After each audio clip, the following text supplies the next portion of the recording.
Alex Smith gets a win. What a story for him, his coach. It's all equal parts there for Washington. Let's talk highlights right now on Good Morning Football. We're presented by Intuit QuickBooks. Thank you for choosing us this morning, hour number 2. My name's Kay, Nate Burleson, Peter Schrager, Kyle Brandt all here. Kyle Brandt angry this morning, and so are some Steelers fans. So are some Steelers fans, and so are some Bills fans who are like, get to the Bills game! Let's go right now! NFL special, by the way, Tuesday night, guys. Super, super excited about everything going on. Highlights on the way, Scott Pioli on the way, and we've got a primetime showdown under the lights in Baltimore. Kyle, I need an ice pack. The Ravens have their sights set on a return to the postseason. Guess what, though? The Cowboys need a win. They've dropped 5 of 6. Can they get it together to keep pace in the NFC East? It's Cowboys-Ravens Tuesday, 8 p.m. Eastern on Fox, on NFL Network, and streaming on Prime Video. Let's get Mike Giardi in here. Let's go right to where the action is tonight, which is M&T Bank Stadium down in Baltimore. Mike, welcome to the show. Cowboys and Ravens, both on the outside of the playoff picture, looking to get in somehow. What is at stake for both of these teams trying to get into the thing? Well, if you look at the Ravens, Kay, I mean, this has really turned badly for them, right? They start off the year 5-1, and everyone's talking about, is this the year Lamar, shows you in the playoffs, and they make that deep run in the postseason with Lamar at quarterback, and now they've lost 4 out of 5, including 3 in a row. As a franchise, they haven't lost 4 in a row since October of 2016, and they're dealing, obviously, with the fallout of COVID and not a ton of practice time, and you're wondering here, what shape are players going to be when they come back into the mix here tonight for this game. So there's a lot of concern here about what the overall product is going to look like, and they don't want to say must win because, I mean, theoretically it's not a must win, but the way things are trending right now, they absolutely feel like they must have this game and start to exert their will, and they're hoping that the time away for Lamar maybe allowed him to clear his brain a little bit because he clearly was scuffling some prior to being on the COVID reserve list, and now they're hoping maybe he comes back refreshed, energized, and gets those legs going against the Dallas Cowboys. And then when you look at the Cowboys, again, 3-8. There's nothing good about what's happened for their football season, and not at all what they expected. You get Dak hurt, and then even with all the talent that you accumulated, you're still not able to put things together. And the NFC East has been so bad that there is an opportunity still for them. Although, again, as we mentioned last hour, Washington winning the game against Pittsburgh, unexpected. Seattle losing to the Giants, that was unexpected. Those two teams now both at 5-7. So there's still some work to be done, but at least, as Sean Lee said, we have an opportunity. I've been in situations where we've been in November and we're out of it. We're still in this thing right now. And that's basically the general message from all the players in Dallas that I talked to this week is that, look, it hasn't gone well, but the fact is we're in December and we still do have a chance. We have our best football in front of us. We can put this together week by week and find ourselves with the ability to do something special. And I think, at 3-8, you say, well, how special can it be? But again, there is an opportunity, and that's all they can ask for. New York and Washington have momentum on their side, an easier path down the stretch as well. The Cowboys facing a lot of adversity, a tough one tonight with Tuesday Night Football and without Zach Martin, who's been placed on IR. Reshuffling of that offensive line, that's how they won the NFC East years ago. It's very different going into this one. Thanks so much, Giardi. We'll talk to you in a bit. Let's get to those Washington upset highlights. Let's do that. The Washington football team facing the undefeated Pittsburgh Steelers. And let's move this along. Alex Smith, he's back on the field. He's dropping back. And who is he looking for? Cam Sims. The game was tied at 17 at this point. Big time catch by Cam Sims. 29 yards down the sideline. And then Hopkins, he would make this. The kick is good. That was 4 plays later. They'd be up by 3 at this point. Washington leads 20-17. 2 minutes left. Of course, it's big men. All of those weapons, they're going to make it happen. No. The ball is tipped by Montez Sweat. And it is intercepted by Bostic. How about that for Washington? Not only fighting their way back into the game, but then ending it in that fashion with that defense led by one of those young superstars in Chase Young. The Washington football team, they beat the Steelers. Can we do the Bills highlights now, for goodness sake? There we are. We're going to the desert where the Niners are playing their game because they're not allowed to play in their home stadium. They've been living in a hotel. Nature's Valley granola bars are the vending machine. K7. I mean, it's tough. And yet, the Bills, in their own sort of demons, they're returning to the spot of the Hail Mary to DeAndre Hopkins. Was Josh Allen shook? Oh, no. He was awesome. Look at the tightness of this spiral. I can't decide. Is this a Warren Moon or a Jeff Blake? Oh, maybe it's just a Josh Allen because it was a perfect throw. I feel like he had a plethora of them, to quote El Guapo. 7-0 though, down early. Cole Beasley, best game of his career? I think it was. And he gets rocked to sleep. Night. Put on the white noise and make sure you don't make any noises in the hallway. Dawson Knox always making noise, especially by the goal line. Beautiful play here. Beautiful hashtag execution. The Bills got it rolling. Josh, now watch how wide open we are. Touchdown, Isaiah McKenzie. He had a lot of cool plays. He had one where he took a shovel pass. Awesome. They were all over the place. How about this one? So the Niners, great respect. Robert Saleh, we love. Oh, no. Look at it. Gabriel Davis just standing there. He could have fair caught that thing. I love it. We're dancing. Shout out to his mom. Shout out to Gabriel Davis' mom and Josh Allen's mom and all our moms. Tight spiral. Again, touchdown, chest bump.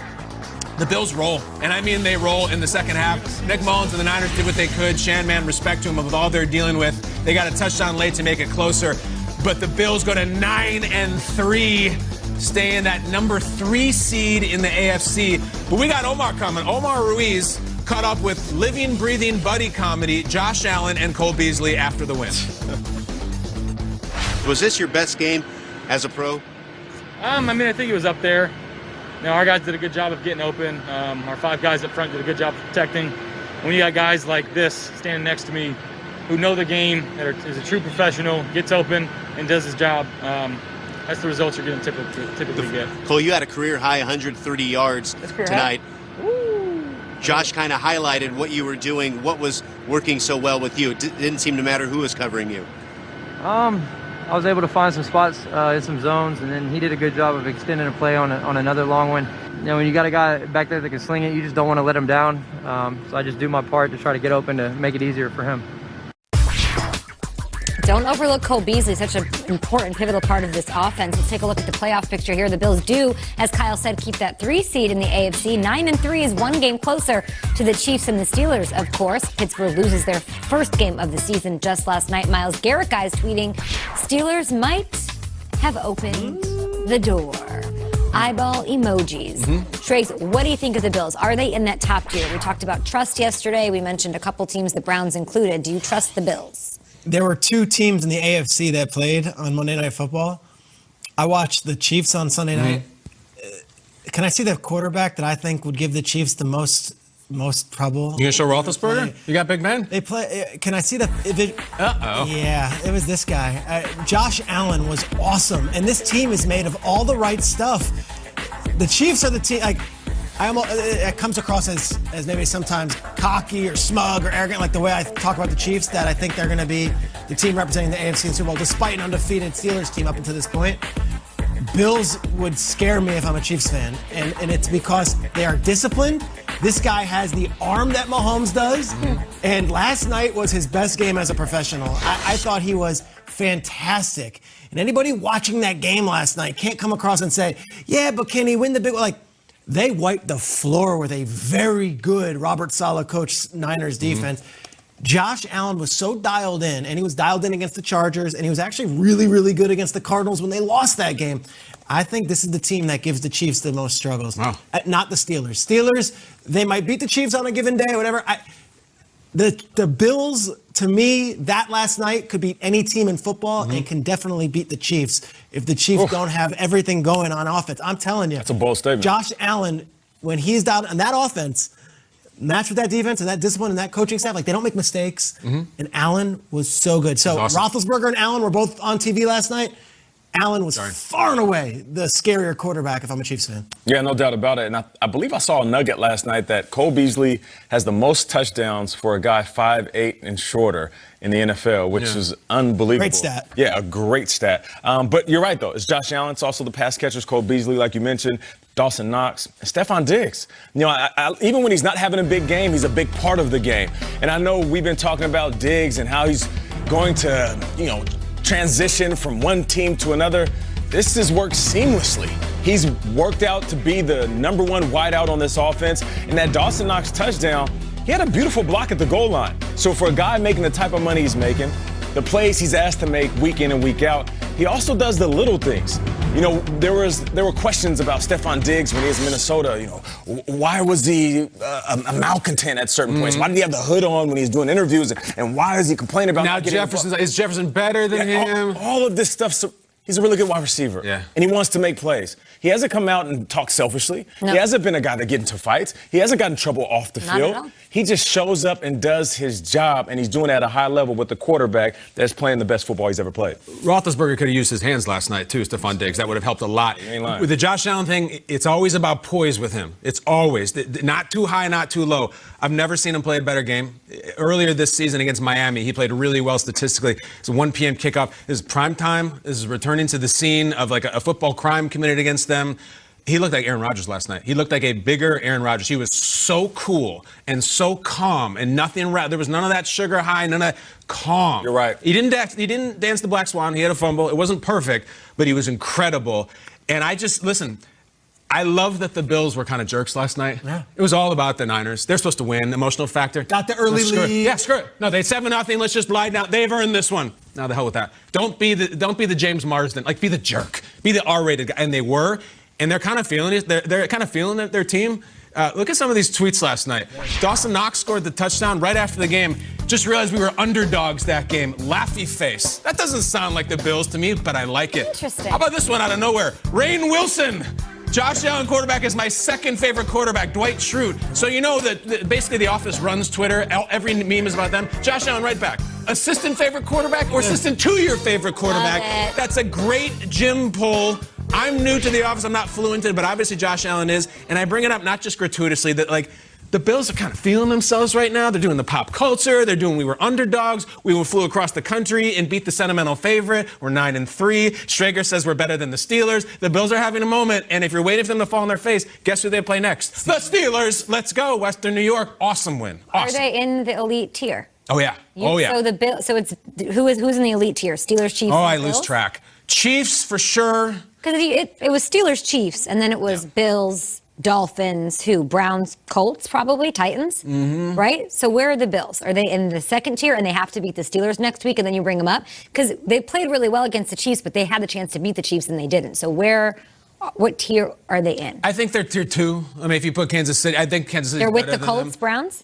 Yeah, I guess so. Yeah. I mean, I think the Bills are in that tier that I think they can win multiple playoff games. And if Josh Allen plays like he did last night, they can go to the Super Bowl this year. This year. They went to the playoffs last year, had to fall apart, and then now have bounced back. I would put them in that tier 1A. Like, it's Chiefs, Steelers, Bills are that thing, and like the Chiefs to me are still head and shoulders above the rest. Who's in 1A with the Bills? Just the Bills? Bills and Steelers, and Chiefs are 1. By the way, 1A is 2. Okay. It's 2. There's no 1A. No, I like that. I like that a lot. At GMFB with your thoughts, what do you think? No, they're right. Spot on. Spot on? Yeah. I love it. All right, give us your As tweets. usual. Tom Pelissero. They took the Niners to win. Right now, Tom, Bengals, Dolphins got a little scrappy on Sunday, to say the least. We saw the ejections, of course. What is the latest from the league on this matter? Okay, there are no suspensions for anybody involved in that Bengals-Dolphins brouhaha that was touched off when Mike Thomas hit Jakeem Grant early before a punt arrived. Dolphins players and coach Brian Flores came to his defense. Probably some fines that we will get later on in the week, but the NFL did issue multiple suspensions yesterday, including one from that game. That went to Bengals safety Sean Williams, as well as in a different game, Titans defensive end Tier Tart. Both suspended, one game for violating the unnecessary roughness and unsportsmanlike conduct rules by committing non-football acts, specifically stepping on opponents. I am told that both players plan to appeal. Those should be heard here over the next couple days, Kay. Appreciate you, Tom. Looking forward to tonight's matchup between the Cowboys and the Ravens. More on that, of course, all day long right here on Good Morning Football. More highlights ahead. Scott Pioli is joining us for playing Are You In, Are You Out? Lots of fun ahead. So what does the Steelers loss mean for Mahomes and the Chiefs? They're in a tier of their own. We'll ask.